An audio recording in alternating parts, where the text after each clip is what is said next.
All right. Welcome to Investment Banking Insights. This is the only show dedicated to helping you learn both the technical and the non-technical aspects of the investment banking process.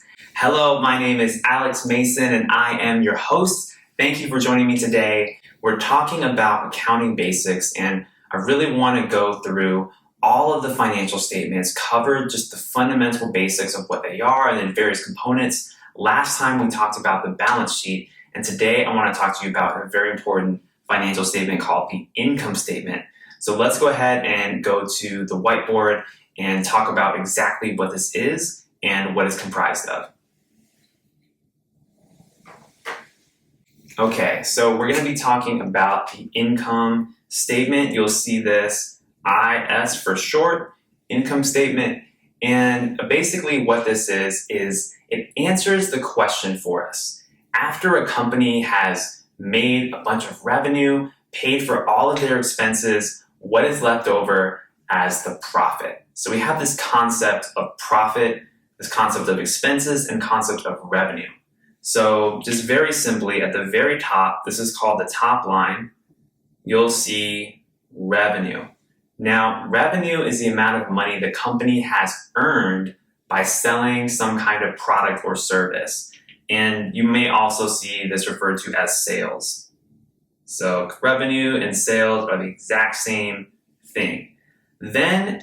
But once a company has sold something and earned money from it, they have expenses that are associated with their business in order to actually do that.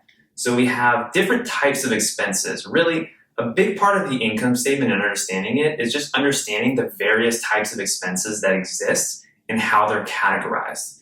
So one of the most important things to know in terms of expenses for the income statement is something called COGS, or cost of goods sold.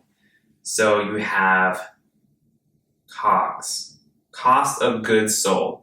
And this is really important to understand because what this means is the cost required to create that product.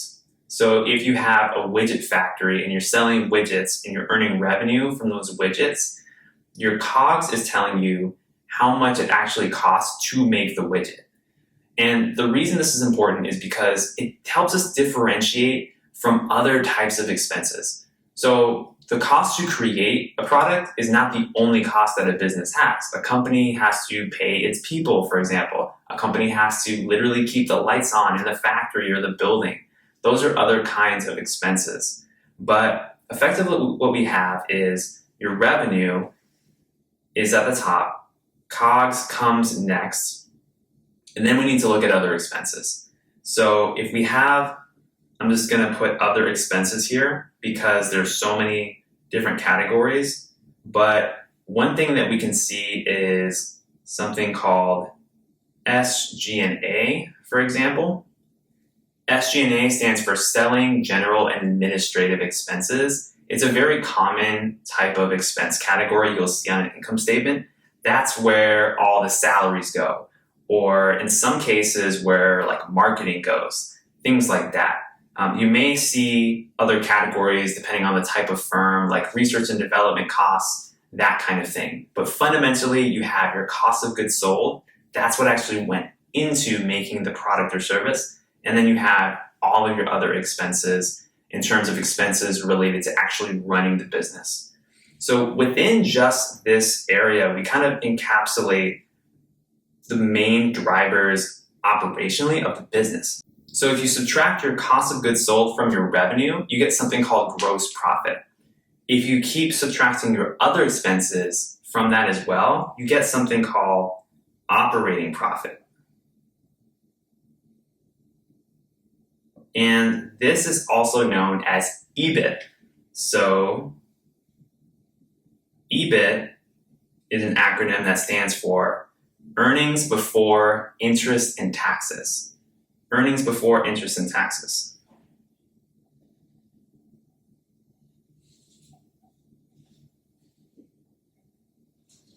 Interest and taxes. So what is this telling us? This EBIT number is actually really critical because it's letting us know before the government takes its cut of the profits And before the debt holders get their interest off of the debt that they've loaned the business, how much profit is this business making based purely on its operations? And this is important because sometimes a company is really high performing from an operational perspective, but it looks like it's not making any money because it has a really high tax burden, or it may have a really high interest burden as well. So that's why this is important to understand, operating profit. And then of course, in order to get down to the full accounting profit of the business, you need to take out those other expenses I just mentioned. So you could have interest expense, and you could have your taxes, and then fundamentally, you keep subtracting those things out, you get your profit, which is called your net income.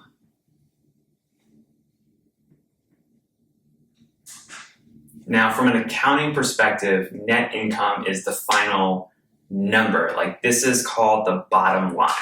So how much did the company make in this period? So an income statement could be for a quarter, so 3 months, or it could be for a year. So it could be for a quarter, it could be for a year, it could be over a certain period of time. A business made a certain amount of revenue, they had a bunch of costs, and then they ended up with profit.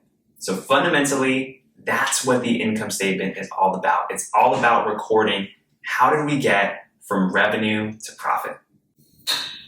All right, that's what we got here today on Investment Banking Insights. Next time, we'll be running through the third financial statement, which is really important, called the cash flow statement. So join me for the next one. Until then, have a great day. Bye.